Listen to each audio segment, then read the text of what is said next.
सर्विक गिरिधारी श्री श्री राधा विनोद बिहारी जू की जय। श्री गोविंद गोपीनाथ मदन मोहन जू की जय।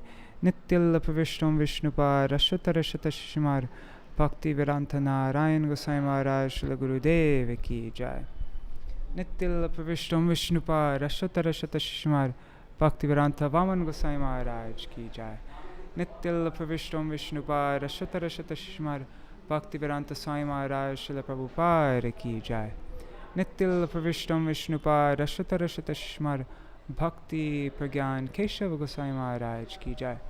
नित्यल प्रविष्टम विष्णुपाद अश्वतर शत शिशुमार भक्ति सिद्धांत सरस्वती गोसाई प्रभुपाद की जय। नित्यल प्रविष्ट महाभागवत श्री गोक्षर बाबूजी महाराज की जय। नित्यल प्रविष्ट श्री सच्चिदानंद भक्ति विनोद ठाकुर की जय। नित्यल प्रविष्ट वैष्णव सार्वभौम श्री जगन्नाथ दास बाबूजी महाराज की जय। श्री रूपानुगौरिया गुरु वर्ग की जय। श्री रूप सनातन भट्ट रघुनाथ श्री जीव गोपाल भट्टदास रघुनाथ शारद गोसाई प्रभु की जय। श्री स्वरूप दामोदर राय रामानंदारी श्री गौर प्रसाद वृंद की जय। नाम जय श्री हरिदास ठाकुर की जय। प्रेम से कहो श्री कृष्ण चैतन्य प्रभु नित्यानंद श्री अद्वैत गदाधर श्रीवासरी गौर भक्त वृंद की जय। श्री क्षेत्र मंडल गौर मंडल ब्रज मंडल मथुरा वृंदावन धाम की जय। सर्व अभिष्ट प्रदात गिरिराज महाराज की जय। श्री राधा कुंड श्याम कुंड की जय। श्री यमुना देवी गंगा देवी की जय। श्री तुलसी महारानी वृंद देवी की जय। श्री भक्ति देवी की जय। श्री पूर्णमासी योग माया की जय। श्री गोपेश्वर महादेव की जय। श्री हरिनाम संकीर्तन की जय। श्री केशव व्रत की जय। केशव व्रत समाप्त दिवस की जय। श्री ग्रंथराज श्रीमद् भागवतम की जय। श्री Sārārtha-darśinī वृत्ति की जय। श्री विश्वनाथ चक्रवर्ती ठाकुर की जय। गौड़ीय भाष्य की जय। श्री भक्तिसिद्धांता सरस्वती गोस्वामी प्रभुपाद की जय। श्री उद्धव-गीता की जय। Uddhava-gita. It's a long A at the end. I've been saying Uddhava-gita. Shri हरिनाम संकीर्तन की जय। अनंत कोटि वैष्णव वृंद की जय। श्री निताय गौर प्रेमानंदे हरि हरि बोल। ओम ज्ञानतिमिरन्धस्य ज्ञानाञ्जनशलाकया चक्षुरुन्मिलितं येन तस्मै श्रीगुरुवे नमः। नमो ओं विष्णुपदाय राधिकाय प्रियात्मने श्रीमद्भक्तिवेदान्त नारायणेति नामिने। नमो ओं विष्णुपदाय कृष्णपृष्ठाय भूतले श्रीमते भक्तिवेदान्त स्वामिनेति नामिने। वाञ्छकल्पतरुभ्यश्च कृपा सिन्धुभ्य एव च पतितानां पावनेभ्यो वैष्णवेभ्यो नमो नमः।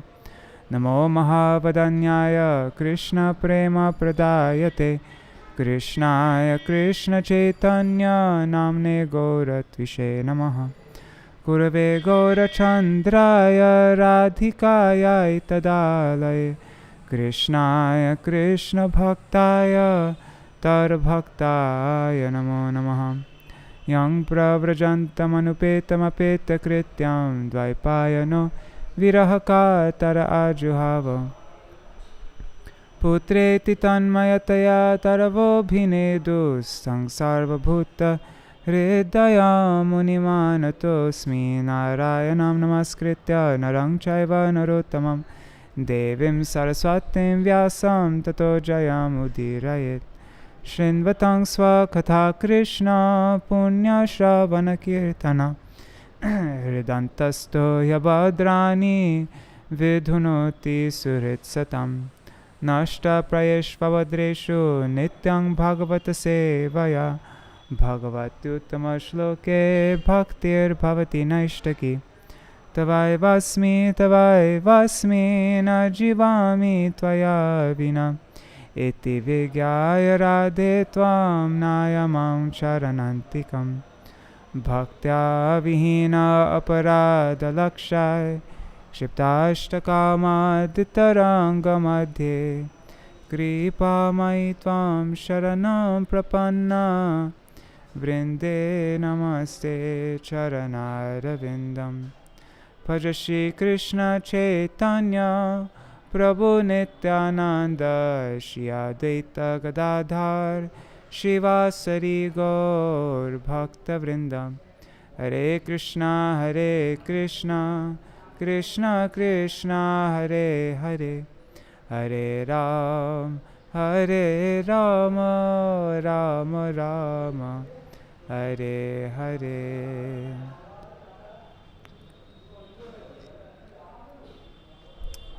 Hari Bol, everybody. Dandavat Pranams. 1 second, which one is this? Full screen webcam. Alright, so I am doing, as every day since I've been here in Kolkata now, I am making a pre-recording. I'm sitting here next to our beloved Dadu. He chants every day 2 lakhs Harinam, and yeah, I've lived with him for 6 years in Jagannath Puri, and very amazing Vaishnav. So, alright. We're going to finish up. I didn't manage to finish yesterday. We have 2 more verses left, and then we're going to begin I think it's called the Aila Geet. I think so. Anyways, we'll get to it.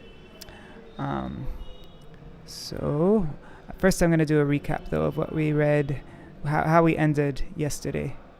I'll move back a little bit and go through.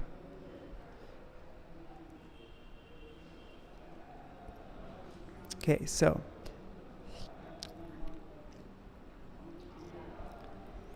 we finished, I think, at verse 57, if I remember correctly. And so I'll read the translations from verse 35 onwards. Sri Uddhava said, O Lord Govinda, please explain to me how those who are averse to understanding the absolute truth accept and then give up different kinds of higher and lower bodies as a result of their fruitive activities. This is very difficult for the ignorant people of this world, who are cheated by illusion, to understand. Lord Krishna said, the mind of the conditioned soul is formed by the reactions to his fruit of work, karma. Taking the conditioned soul with it, the mind travels throughout the universe. Although the soul is distinct from the material mind, it must helplessly follow it in conditional life. The mind, which is bound by the reactions of fruitive activities, contemplates the objects of the senses that are found in this world, as well as those existing in heaven. Thus, the mind appears to come into being and then become annihilated along with its objects of perception, so that its ability to distinguish past and future is lost. When the conditioned soul quits his body to accept another body, according to his past karma, he becomes accustomed to his new situation and forgets everything that happened in his last life. Death means the complete forgetfulness of one's previous life. O greatly charitable Uddhav, just as one may accept a dream or a fantasy as reality, the acceptance of a new body as a self is called birth. When a person dreams at night, he forgets his waking identity. Similarly, one who accepts the material body as a self, although eternal, forgets what kind of existence he previously had, thinking his present life to be all in all. Because the mind, which is the resting place of the senses, has created an identification with a new body, the material conceptions of high, middle, and low class appear as if pertaining to the soul. In this way, the self creates external and internal duality, just as a man might give birth to a bad son. My dear Uddhav, by the influence of the unseen time, material bodies are being created and annihilated at every moment. However, because time is so subtle, its actions are imperceptible. Just as by the influence of time, the flame of a lamp, the waves of water, and the fruit of a tree constantly change, the age and condition of the material bodies of the living entities also change. Yeah, basically these 3 things are never seen as stagnant. They're always moving. A river, the tree and a fruit, the flame of a lamp, they're always changing. always moving.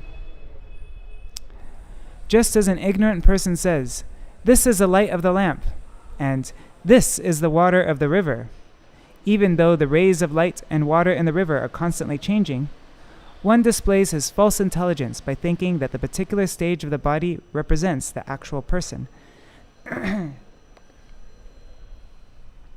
Just as fire is produced from wood and then is extinguished when the wood is completely burnt, the living entities who are eternal mistakenly think that they have taken birth as a result of their past karma and then die.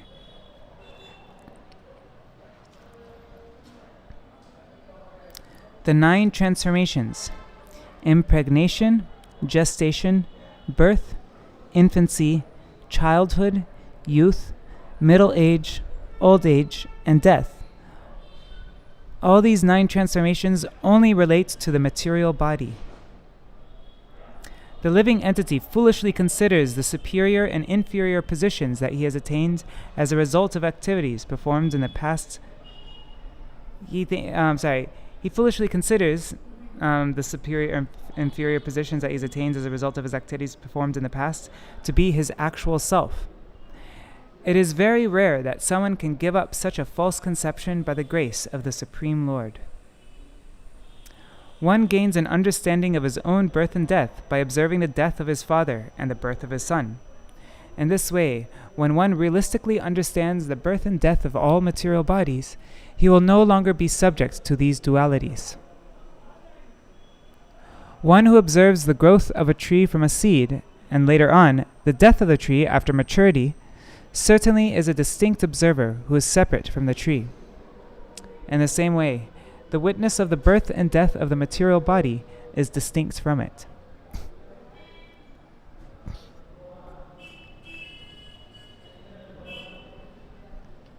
An unintelligent person who cannot distinguish himself from material nature considers the material manifestation to be real. By contact with it, he becomes completely bewildered and enters into the cycle of repeated birth and death. Due to this external energy, the living entity, although transcendental to the 3 modes of material nature, thinks of himself as a material product and thus undergoes the reactions of material miseries. The living entities who traverse the path of material existence, being driven by the results of their karma, take birth as sages or demigods when the mode of goodness is prominent. When the mode of passion is prominent, they take birth as demons or human beings. And when the mode of ignorance is prominent, they take birth as ghosts or in the lower species. Just as a spectator sometimes imitates a singer or dancer, the spirit soul, although not actually the doer but merely a witness, becomes captivated by material intelligence and thus imitates its activities.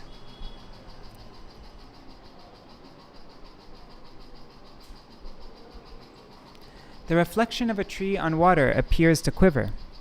When one spins around and around, the earth also appears to be spinning. While dreaming, the world that one sees appears to be real, although it is a concoction. In the same way, the soul's material life, his experience of sense gratification, is actually false, O descendant of Dashartha.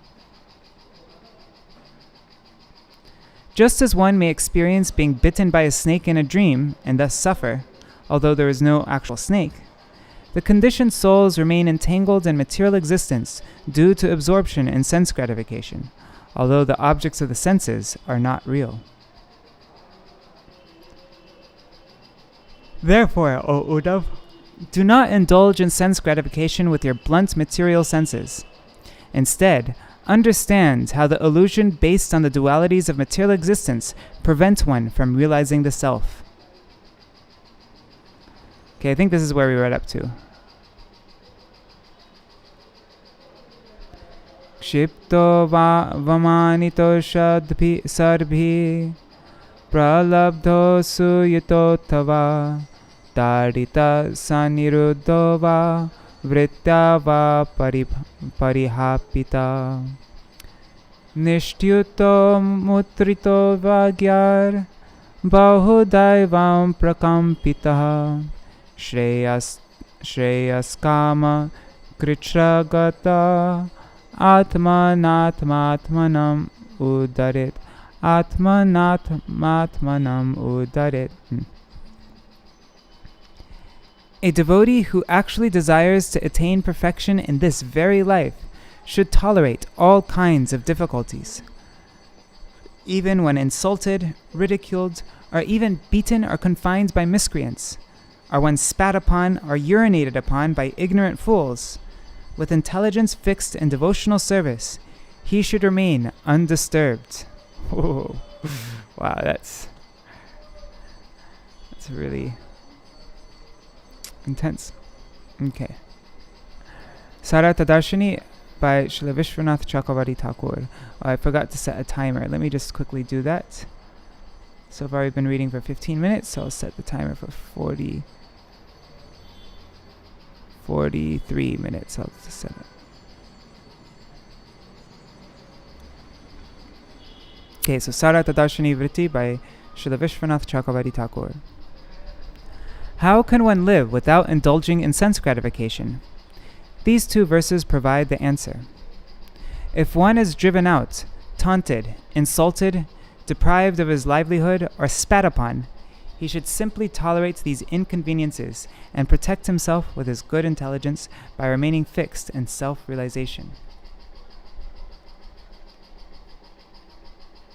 Gauḍīya Bhāṣya commentary by Śrīla Bhaktisiddhānta Sarasvatī Gosvāmī Prabhupāda. If one realizes the misery suffered in the field of material activities and thus become busy in trying to find a solution, either by increasing his material enjoyment or by renunciation of sense gratification, he will not be able to attain the ultimate goal of life. In this regard, Sri Chaitanya Mahaprabhu instructs us. One can chant the holy name of the Lord in a humble state of mind, thinking himself lower than a straw on the street. One should be more tolerant than the tree, devoid of all sense of false prestige, and ready to offer respects to others. In such a state of mind, one can chant the holy name of the Lord constantly. It's Trinada Pisunichena, that verse. If one seriously follows this advice, then the temptation for increasing material enjoyment and the simple renunciation of the fruits of karma will not capture one. The best means for achieving auspiciousness is to become sober, tolerant, and free from false ego. Shri Uddhava uvacha Yataivam anubuddhyayam vadano vadatam vara. Shri Uddhava said, O most eloquent speaker, kindly explain these statements so that I may properly understand them. Sārārtha-darśinī. Uddhava said, Please tell me how I can tolerate the above-mentioned disturbances and thus become advanced in spiritual life. Sudushaham imam manya atmanya sarati kramam vidusham api vishvatman prakritir hi baliyasi ritte tvad-dharma niratan Shantangste charanalayan. O soul of the universe, one's acquired nature in material life is very strong. Because of this, it is very difficult for even learned men to tolerate the offenses committed against them by ignorant people. I think that only your devotees who are fixed in your loving service are able to tolerate such offenses. Sārārtha-darśinī. Even learned people who know that they should tolerate abuse are unable to do so because theoretical learning alone cannot make one saintly. On the other hand, the devotees, because they possess a similar nature to that of the Supreme Lord, remain peaceful in all conditions of life because they always reside under the shade of the Lord's lotus feet. Gauḍīya Bhāṣya. As long as one has a propensity for material enjoyment, and thus is absorbed in matter, he cannot attain peace. By taking shelter of a so-called spiritual master who desires material enjoyment, liberation, or mystic perfections, one's restlessness in the form of material desires will not decrease. Only by the good influence of the devotees' association and following their instructions can one make tangible advancement in spiritual life. Thus ends the translation of the 16th chapter of the Uddhava-gita, entitled Enumeration of the Elements of Material Creation, with the commentaries of Śrīla Viśvanātha Cakravartī Ṭhākura and chapter summary and purports by Śrīla Bhaktisiddhānta Sarasvatī Ṭhākura. Prabhupāda. Okay, now we come to chapter 17, the Song of the Avanti Brahmana.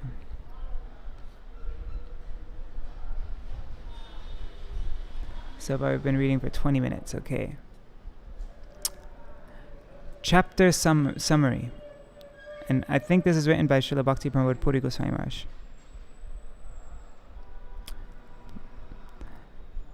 But published during the time of Srila Bhaktisiddhānta Sarasvatī Ṭhākura. This chapter tells the story of a wandering mendicant sannyasi from the country of Avanti as an example of how one should tolerate the disturbances created by foolish people. The harsh words of uncultured persons pierce the heart even more painfully than arrows. Still, the mendicant Brahmin from the city of Avanti, even while being attacked by wicked men, considered this misery to be the result of his own past misdeeds, and so he tolerated it without being disturbed. Previously, the Brahmana had been a farmer and merchant. He had been extremely greedy, miserly, and prone to anger, and so his wife, sons, daughters, relatives, and servants were deprived of a life of enjoyment, and gradually came to neglect him. In due course of time, thieves, family members, and providence took away all of his wealth. Finding himself without any money and abandoned by everyone, the Brahmana developed a deep sense of detachment. He considered how the earning and preservation of wealth involved great effort, fear, anxiety, and confusion. Because of wealth, there arise 15 unwanted things: thievery, violence, lying, deception, lust, anger, pride, feverishness, disagreement, hatred, distrust, conflict, attachment to women, gambling, and intoxication.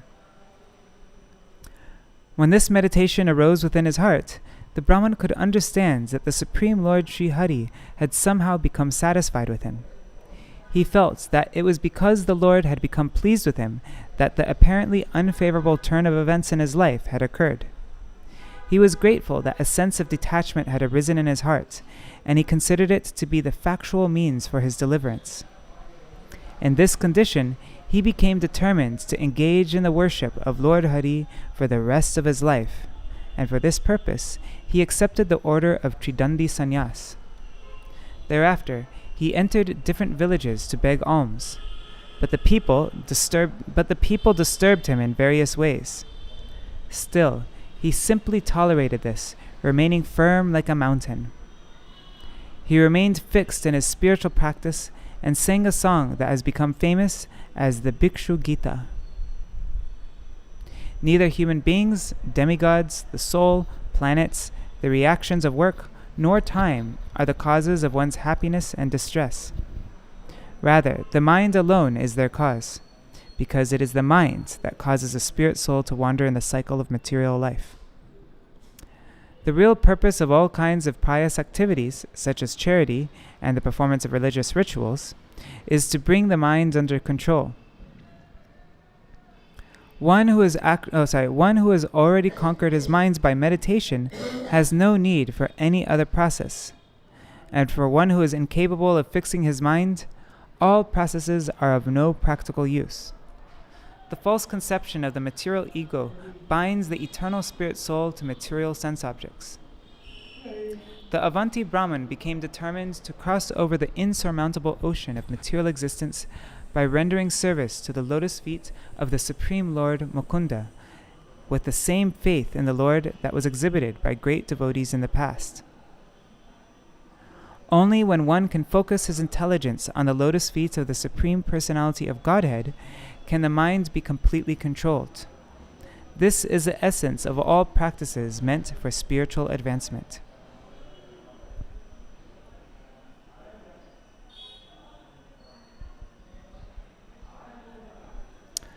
Shri Badarayaniruvacha Sa evam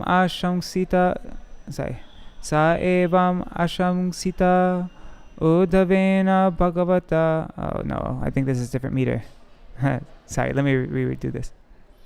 Sa evam ashamsita Uddhavena Bhagavata Mukhena Dasharhamukya Sabhajayam Bhritya Vacho Mukundas Tam Abhabhashe Shravaniya Virya. Sri Uddhava said, Lord Mukunda, the foremost of Dasharthas, at the request of the exalted devotee Uddhav, first praised his servant's fine statements. The Lord, whose pastimes are meditated upon by great sages, then replied. Sārārtha-darśinī commentary by Śrīla Viśvanātha Cakravartī Ṭhākura. This chapter describes how a dishonest person lost his wealth and then was insulted by miscreants, and how one can remove his distress with the help of his intelligence.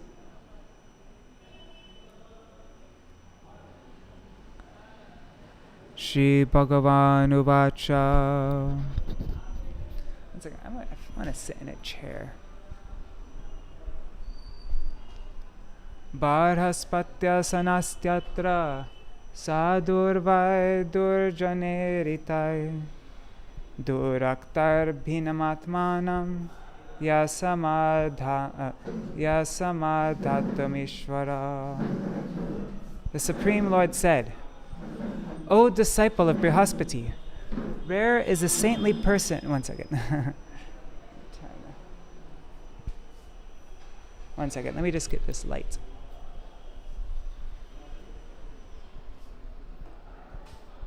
There.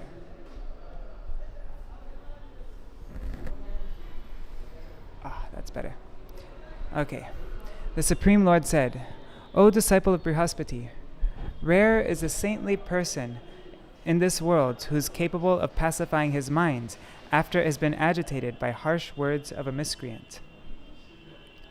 Sārārtha-darśinī. The Supreme Lord said, O disciple of Brihaspati, my dear Uddhav, your statements are most reasonable.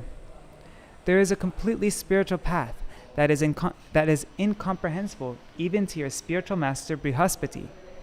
Now hear of this from me. Gauḍīya Bhāṣya. Devotees try to follow in the footsteps of saintly persons, and yet non-devotees often attack them by putting forth unreasonable arguments. Upon seeing the non-devotee's life of eat, drink, and make merry, the simple-minded and peaceful devotees feel broken-hearted. Although the devotees remain aloof from sinful persons, the non-devotees' abominable mentality and their harsh words by which they insult others certainly curb the progress of the human society. Na tata tapyate vidha puman banaistu marmagai yatha dudanti marmasta yasatam parusheshava. The harsh and insulting words hurled by the lowest among men cause more pain than the sharp arrows that penetrate one's chest during a battle. Sārārtha-darśinī. Harsh words are here compared to sharp arrows. Katayanti mahatpunyam itihasami Uddhava tamaham varnayishyami nibodhasu samahita. My dear Uddhav, please listen attentively as I narrate a most pious history that the compilers of the Puranas have narrated in this regard. Kenachir bhikshuna gitam paribhutena durjanai smarata dhritiyuktena vipakang nijakarmanam.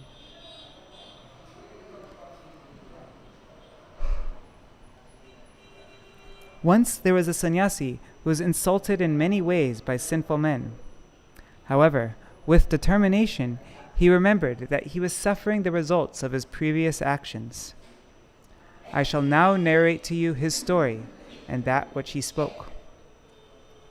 Sārārtha-darśinī. Although it is common to hear harsh words these days, they are nonetheless more painful than sharp arrows. The Lord is herein narrating a story from the Puranas. The word vipaka means fruits. Gauḍīya Bhāṣya. Those who try to live a renounced and saintly life are generally insulted by uncivilized men. Still, a saintly person knows that he is not simply being offended by coarse fools. He knows that whatever happiness and distress he experiences in this world are the results of his previous activities. Therefore, it is always advised that those who desire liberation from material existence, regardless of the path they cultivate, should never become angry and retaliate those who offend or insult them. In this regard, Sri Chaitanya Mahaprabhu has instructed us to be as tolerant as a tree. This instruction is for the benefit of all kinds of people, because practically, in any endeavor, it is experienced that not only by tolerance is conflict avoided in any endeavor. If one does not respond to those who offend them, he will find that such ruffians will soon leave him alone. I like this.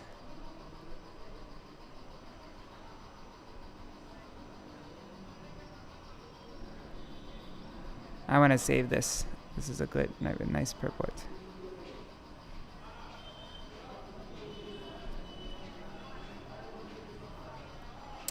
Alright. So if one does not respond to those who offend him, he will find that such ruffians will soon leave him alone. Avanti Dvija Kashchir Asid Adyat Tamashriya Varta Vritti Kadaryastu Kamilubdho Tikopana. Long ago, in the country of Avanti, there lived a Brahman who was wealthy and endowed with great opulence. He engaged in farming and commerce, but he was very miserly, lusty, greedy, and prone to anger. Sārārtha-darśinī. The city of Avanti is in the district of Malwa. This Brahman was a farmer and businessman by profession, but his character was abominable. One who gives abuses to his wife and children, disregards all religious principles, disrespects the demigods and guests, and torments servants. So somebody who does that is certainly an abominable person. Gyātayo titayastasya vāngmatrena pinarchita shunyavasata atmapi kale kamar anarchita. In his home, which was devoid of religiosity and reasonable comfort, no one was given respect, be they family members or guests. Not only was the Brahmana miserly toward others, he did not even grant his own body sufficient gratification.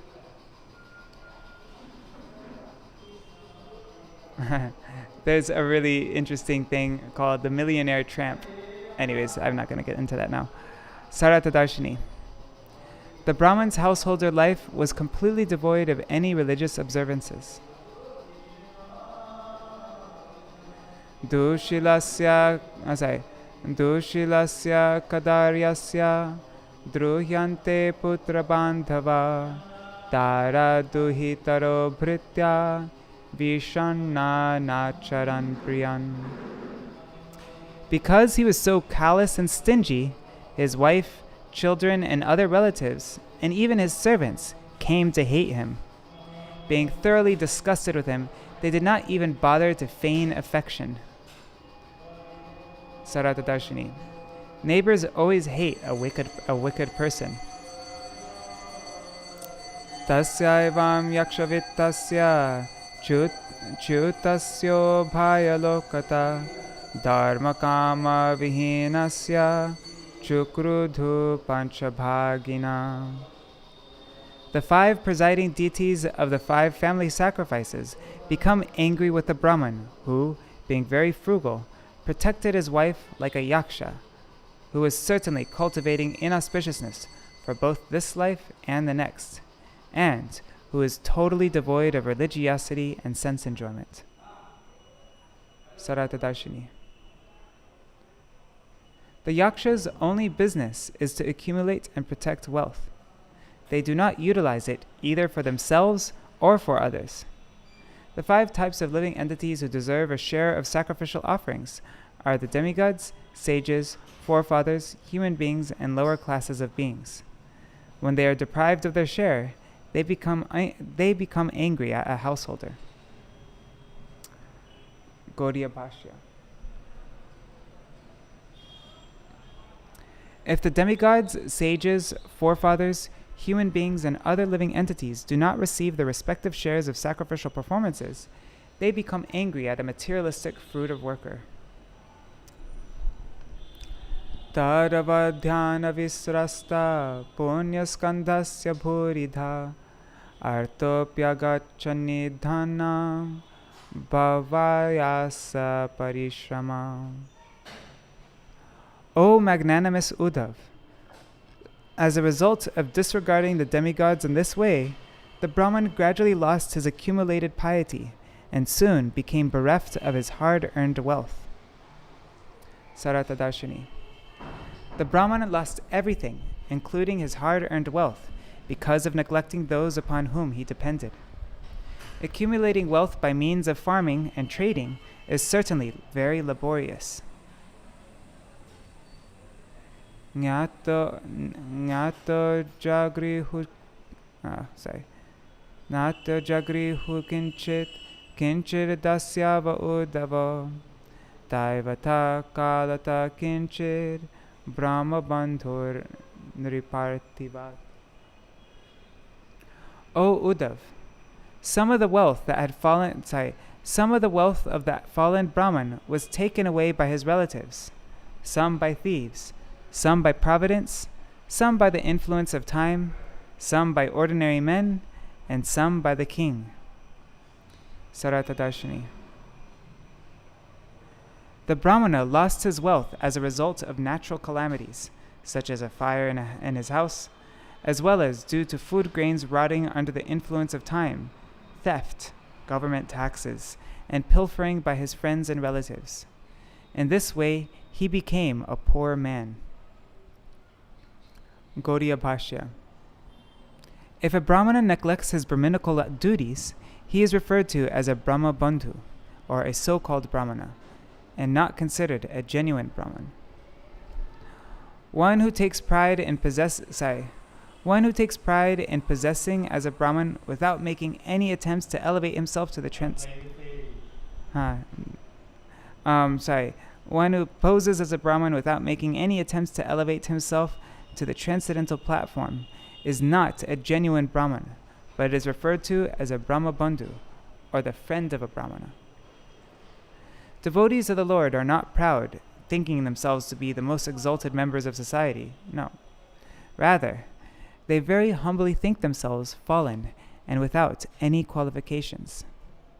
However, those who are intelligent know that such humble devotees are actually Brahmanas, whose hearts are cleansed by their engagement in the devotional service of the Lord.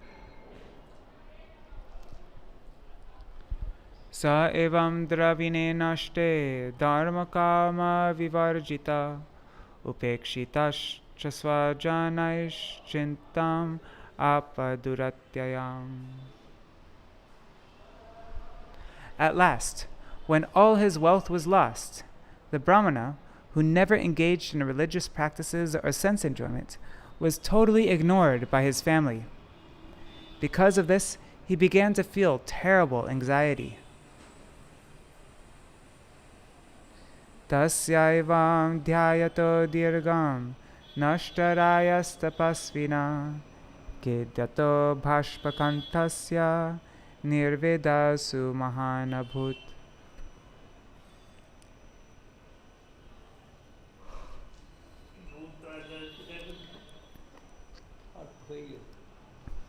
Being deprived of his wealth, the Brahmana felt great fear and lamentation.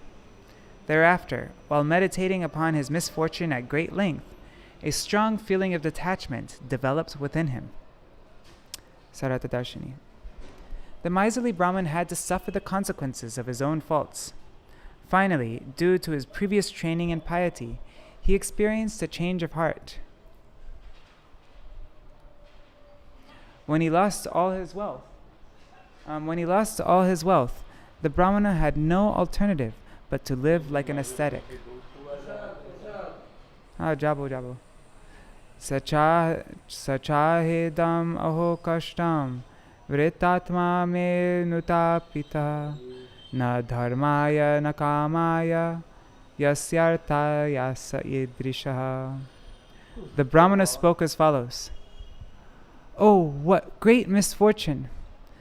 I simply tormented myself uselessly, working so hard to earn money that was not utilized for religiosity or material enjoyment. Gauḍīya Bhāṣya. When one suffers a great setback on the path of his material life, one may understand that by failing to utilize everything in the service of the Supreme Lord, and instead engaging in activities having no relationship with Krishna consciousness, one gains nothing. Prayenatha kadaryana na sukaya kadachana iha chatmo patapaya mritasya narakaya cha. Generally, the wealth of misers never affords them any happiness.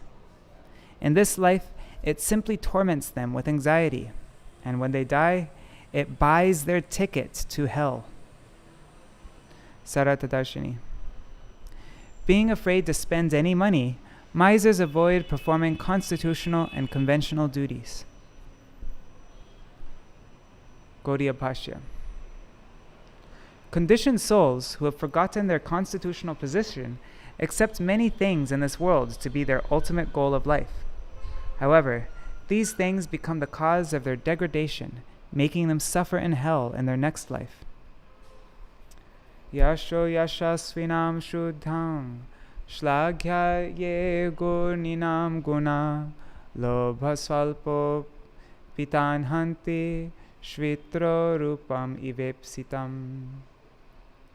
Just as even a trace of white leprosy spoils one's physical beauty, even a tinge of greed destroys a person's good reputation and sullies whatever praiseworthy qualities are found in a virtuous soul.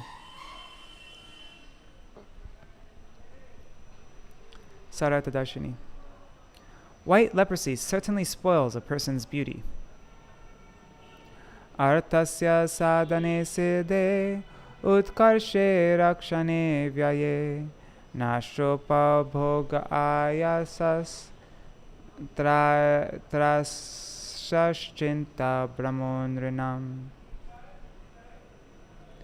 People who work very hard to earn and accumulate wealth are afraid of spending it, are in anxiety about protecting it, and become bewildered when it is lost. Sārārtha-darśinī. There are various kinds of distress experienced by one who endeavors to accumulate wealth. Such misery is experienced at all stages, while earning it, while protecting it, while spending it, and when it is somehow lost. There are 15 types of anarthas born of wealth, such as gambling, drinking wine, and so on. Gauḍīya Bhāṣya. Because the means for acquiring wealth, as well as its attainment, enhancement, protection, and expenditure are under the influence of time, these are always accompanied by anxiety, hard labor, and bewilderment. Steyam hingsan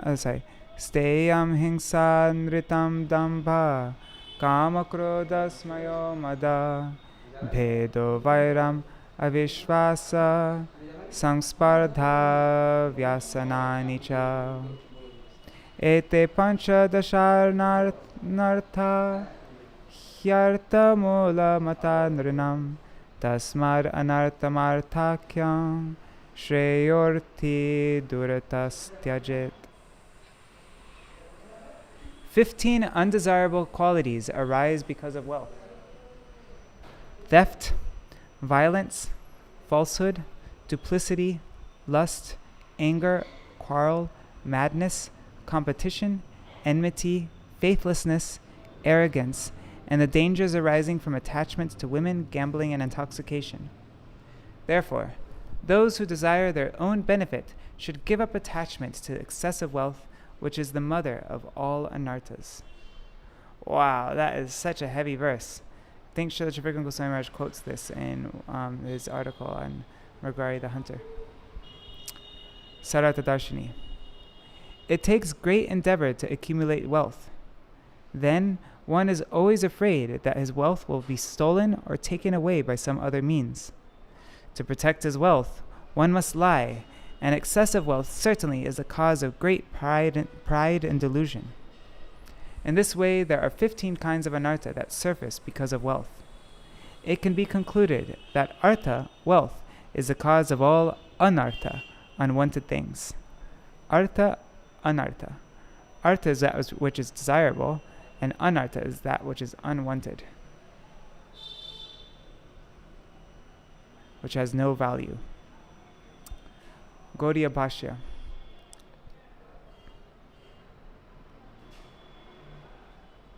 One who desires his actual benefit should reject as useless that which is ascertained as beneficial according to worldly calculation.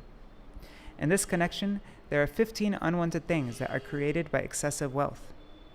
The main intention of those who accumulate great wealth is sense gratification.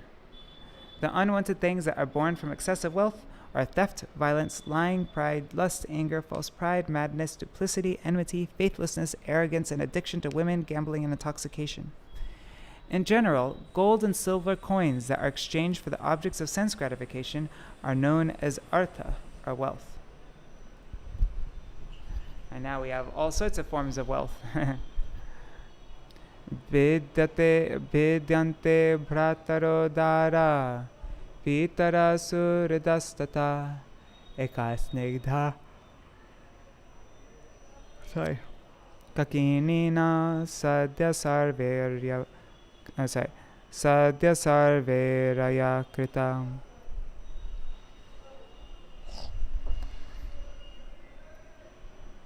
Even a man's brothers, wife, parents, and friends who appear bound to him in love can immediately break off their affectionate relationships and become enemies due to a dispute over an insignificant sum of money. Sārārtha-darśinī.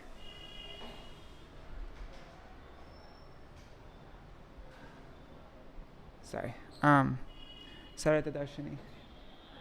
Even though one's brothers, father, wife, and friends may appear to be on good terms with him, they can quickly turn into enemies for the sake of a single penny. Gauḍīya Bhāṣya. One second, I'm just gonna see if somebody can bring down my plate and set this up for me. Gauḍīya Bhāṣya. Too late. The word kakini means 20 paratika, which is the coin of the smallest denomination or value. Artenal piyasahyete sangrabdha diptamanyava tyajantyashus pridognanti sahasotsrejaso hridam. For the sake of even an insignificant amount of money, these dear ones may become agitated and angry. Within a moment, they may give up their affection and sever all ties, even up to the point of murder. My God, intense. Sārārtha-darśinī. The word spridha means audacity and arrogance.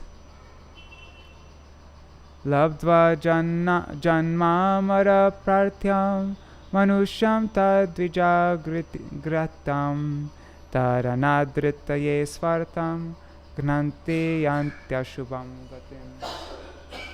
Subodh, তুমি আমার থালা রাখতে পারবে? আমার থালা রাখতে পারবে?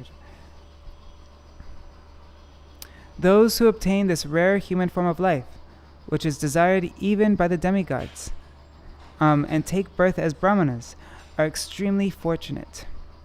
If they misuse this opportunity and fail to attain their real self-interest, they come to a most unfortunate end. Gauḍīya Bhāṣya.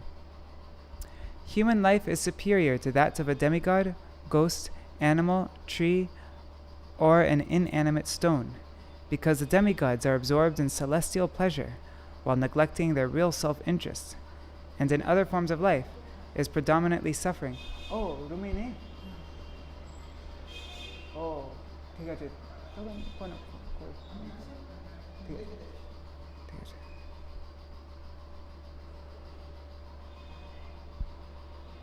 Oops. Human life affords one the opportunity of attaining the ultimate goal of life. In the human form, one has the opportunity of surpassing the concocted ideas born of a background of anyabhilash, karma, and gyan, and engaging in the devotional service of the Supreme Lord. In the life of a Shudra, which is generally devoid of piety, there is no possibility of contemplating one's real self-interest, because a Shudra is very busy serving the other three Varnas, as well as his desires for sense enjoyment. Knowledge of Brahman and Paramatma, and the right for serving the Supreme Personality of Godhead are the domain of the best of the twice-born. However, such a high birth has no value if one is bereft of Lord Hari's service. There is no value in simply becoming a so-called Brahman. In this regard, one should carefully consider this verse from the Srimad Bhagavatam 11.5.3. Ya esham purusham shakshad atma prabhavam ishwaram na bhajantya vajananti stanar brashta patantyada. Anyone who does not render service and neglects his duty unto the primeval Lord, who is the source of all living entities, will certainly fall down from his constitutional position. The desire to become master of all one surveys checks one's advancement in spiritual life. When a Brahmana gives up the devotional service of the Lord and works hard like a Shudra simply for the prestige of his community, then lording it over material nature and the desire to enjoy the fruits of karma become very prominent. A Brahmana, free from false prestige, should feel himself lower than a blade of grass and offer respect to all living entities. All human beings, and especially Brahmanas, should avoid becoming killers of their own self-interest by neglecting Krishna consciousness, the loving service of the Lord. Such neglect paves the way for future suffering.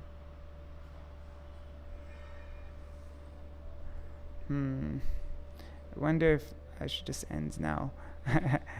See, Prasad, they don't cook a lot extra here, so I don't want to miss.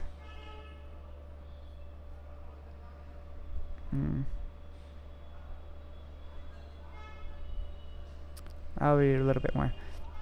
Svargapavargayor dvaram prapya lokam imam puman dravineko nusajeta martyo narthasya dhamani. After receiving this human form of life, which is the gateway to heaven and liberation, who would become attached to the accumulation of wealth, which brings with it all kinds of anarthas? Gauḍīya Bhāṣya. Objects intended for one's personal enjoyment are referred to as dravina, or material wealth. Those who desire to achieve wealth, who endeavor to transfer themselves to the heavenly planets, who practice renunciation with a desire to attain liberation, and who endeavor to attain the four objectives of human life, are unable to achieve their real self-interest, because all these desires are impediments to the attainment of the Lord's devotional service. Both material enjoyment and liberation are just like a mirage for those who have received the mercy of the Lord. Because material enjoyment and liberation are not conceived of as being in relation to Krishna, they are considered to be anarthas. Devarshi pitribhutani gyatin bandungscha bhaghina asam vibhajya chatmanam yaksha vitta patatyada. One who does not give his hard-earned wealth to those whom he is obligated, such as the demigods, forefathers, great sages, family members, and living beings in general, is no better than a yaksha, and will certainly fall down from his position. Sārārtha-darśinī. Because the demigods, sages, forefathers, living entities in general, relatives, and friends are all interrelated, they are they are shareholders of one's wealth. When one deprives them of their shares and tries to enjoy it alone, they will naturally become envious and thus withhold their mercy.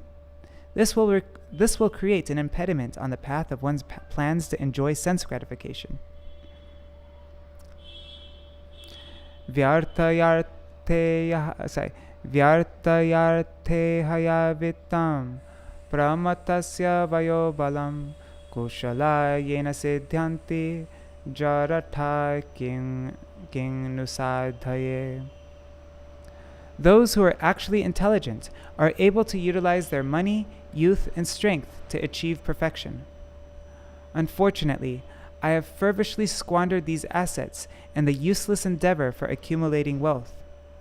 Now that I have become an old man, it is too late for me to do anything auspicious. Sārārtha-darśinī. The very wealth for which I had become intoxicated is now gone. Intelligent people utilize their wealth in the service of the Supreme Lord and thus attain perfection.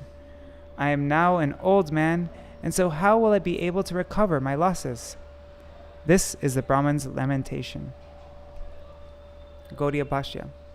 The Brahmana thought, how will I accumulate the wealth that is required for acquiring the objects of sense gratification in my old age? Kasmat sanklishyate vidvan vyartayarte hayak sakrit kasyachin mayaya nunang lokoyang suvimohita. Why should an intelligent person suffer because of his useless efforts to accumulate wealth? Indeed, everyone appears to be bewildered by someone's illusory potency. Sārārtha-darśinī. The Brahmana thought that his misfortune must have been caused by the influence of the Lord's illusory energy, Maya. By her influence, the whole world is bewildered. Gauḍīya Bhāṣya. Due to lack of knowledge of the absolute truth, the conditioned souls are overwhelmed by the Lord's illusory energy, accepting the manifestations of the Lord's energies as meant for their own enjoyment. It is for this reason that the conditioned souls remain in illusion and thus continue to suffer. Alright, my time is up. So, actually, let's just read this one verse. Kim dhaner dhanavdar va kim kamar va kamadaruta mrityuna grasyamanasya karma bhir vota janmadai. For one who is about to die, what is the use of wealth, sense gratification, or any such thing? And what is the use of of other persons who may offer them, which simply cause one to repeatedly take birth in this world? Gauḍīya Bhāṣya. Wealth, the giver of wealth, sense gratification, and the objects of the senses continuously transform by the influence of time. What then is the use of being proud, thinking oneself to be the doer that awards himself the fruits of his actions? Alright, so we'll continue from this point on. Sri Hari, who is the Lord of the demigods, must have been pleased with me. It is by his mercy that I have attained this present state of suffering, and have thus developed a sense of detachment, which is the boat that will carry me across the ocean of material existence. If I have some more time to live, then I will perform austerities while subsisting upon the bare minimum of food. Without further bewilderment, I will execute that which is already in my self-interest, and thus remain self-satisfied. May the demigods, who are the presiding deities of the three worlds, bestow their mercy upon me. After all, Maharaj Khatvanga was able to attain Vaikuntha in just a moment. Lord Krishna continued, having made up his mind in this way, the exalted Avanti Brahman cut asunder the knots of material attachment within his heart. In this way he became a self-satisfied mendicant in the renounced order of life. Alright, so I have 30 seconds to finish. Alright, so Jai Śrīla Gurudev ki Jai, Śrīla Param Gurudev ki Jai, Śrīla Prabhupāda ki Jai, Shri Sachinandan Gaur Hari ki Jai, Shri Radha Vinod Bihari Ju ki Jai, Shri Tulsi Maharani Vrinda Devi ki Jai, Shri Giriraj Maharaj ki Jai, Grantaraj Srimad Bhagavatam ki Jai, Shri Harinam Sankirtan ki Jai, Ananta Koti Vaishnava Vrinda ki Jai, Uddhava-gi ki Jai, the Avanti Brahman ki Jai, Shri Harinam Sankirtan ki Jai, Ananta Koti Vaishnava Vrinda ki Jai, Shri Nitai Gaur Premanande Hari Hari Bo, Vrindai Tulsi Devai Priyai Keshavashata Krishna Bhakti Prada Devi Satyavataya Namo Namaha Vancha Kalpatarubhishya Kripa Sindhubhya Vacha Patitam Bhavanibhyo Vaishnavebhyo Namo Namaha. Dandavat Pranams. See you all tomorrow. Jai Shri Radhe. Hare Krishna.